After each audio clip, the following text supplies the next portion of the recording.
ఉత్తరప్రదేశ్లోని సమాజ్వాదీ పార్టీ అధినేత అఖిలేష్ యాదవ్ కు అసదుద్దీన్ ఓవైసీ గట్టి వార్నింగ్ ఇచ్చిండు.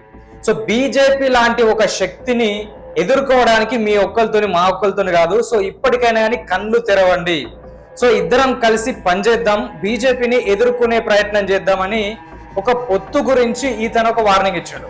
సో ఇప్పుడు గనక మనం పొత్తుల గురించి మాట్లాడుకొని అందరం కలిసి పనిచేయకపోతే ఆ తర్వాత ఇబ్బంది పడవలసి వస్తుందని ఓవైసీ అంటాడు.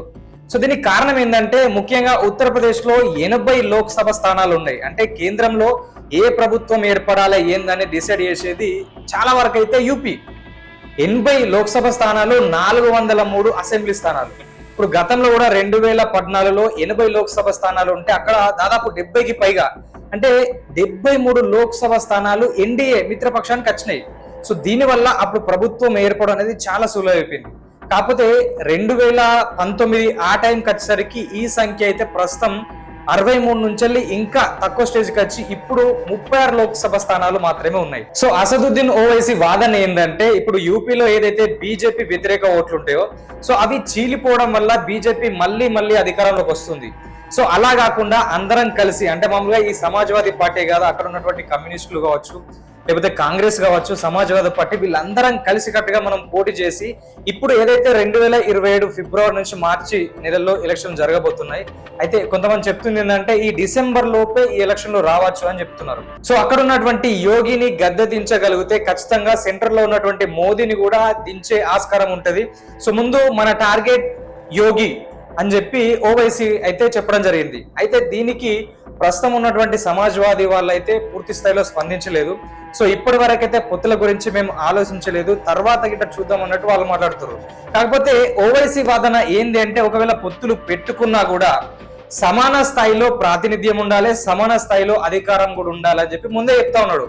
అంటే ఇప్పుడు పొత్తులు కూడా ఇప్పుడే మాట్లాడుకోవాలి, రేపు గెలిచిన తర్వాత కానీ ఎలక్షన్ లో రిజల్ట్ వచ్చే మూమెంట్ లో మాత్రం పొత్తులు పెట్టుకుంటామంటే అట్లా అసలే సీట్ కాదు, ఇప్పుడే పొత్తులు అంటే ఇప్పుడే అనే విధంగా ఓవైసీ అయితే మాట్లాడడం జరిగింది. అయితే గతంలో 2 సార్లు ఎలక్షన్ జరిగినప్పుడు యోగికి ఎక్కువ ప్లస్ పాయింట్స్ ఉండే, ఎక్కువ మంది అతనికి సపోర్ట్ చేశారు. కాకపోతే మొన్న రామ మందిరం నిర్మాణం అయిపోయిన తర్వాత కూడా అక్కడ బీజేపీకి బార్డర్లలో సీట్లు రావడం జరిగింది.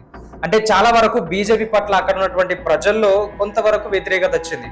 సో మరి ఇప్పుడు మొన్న జరిగినటువంటి రామ మందిరానికి సంబంధించినటువంటి ఈ హుండీ చోరీ అనే విషయం జరిగిందో సో అప్పటి నుంచి వెళ్ళి ఇంకా ఎక్కువ మొత్తంలో బీజేపీకి నెగిటివిటీ పెరిగిందని అయితే చాలా మంది మాట్లాడుకుంటున్నారు.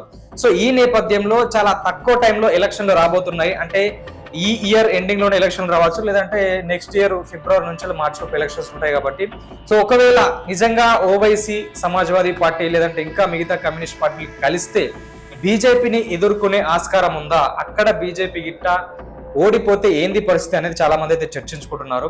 సో దీంతో పాటు ఓవైసీ గట్టిగా చెప్తున్నటువంటి మాట ఇంకోటి ఏంటంటే ప్లాన్ బి, అంటే బీజేపీ తాను ఎక్కడైతే గెలవకుండా ఓడిపోయే ఛాన్సెస్ ఉంటాయో ప్లాన్ బి కింద అక్కడ ఎంఐఎం నిలబెట్టి సో ఆ ఓట్లు చీలిక తెచ్చి ఆ తర్వాత బీజేపీ నెగ్గుతుంది. ఇది బీజేపీ ప్లాన్ లో ప్లాన్ బి లెక్కల ఎంఐఎం కూడా ఉంటుందని దేశవ్యాప్తంగా ఉన్న చాలా మంది మాట్లాడుకుంటున్నారు. సో ఇది కరెక్ట్ కాదు, ఇది ఖచ్చితంగా తప్పని చెప్పేసి ఎంఐఎం అధినేత ఓవైసీ అంటున్నాడు.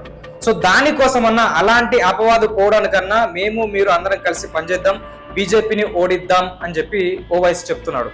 సో మరి ఎంతవరకు యూపీలో బీజేపీ ఓడిపోయి మిగతా మిత్రపక్షాలు కలిసి వాళ్ళను ఓడించే ఆస్కారం ఉంది. సో మీరేమంటారో కామెంట్ రూపంలో తెలియజేయండి. సో మరొక వీడియోతో మీ ముందుంటాం, చూస్తూనే ఉండండి ఆర్తలి.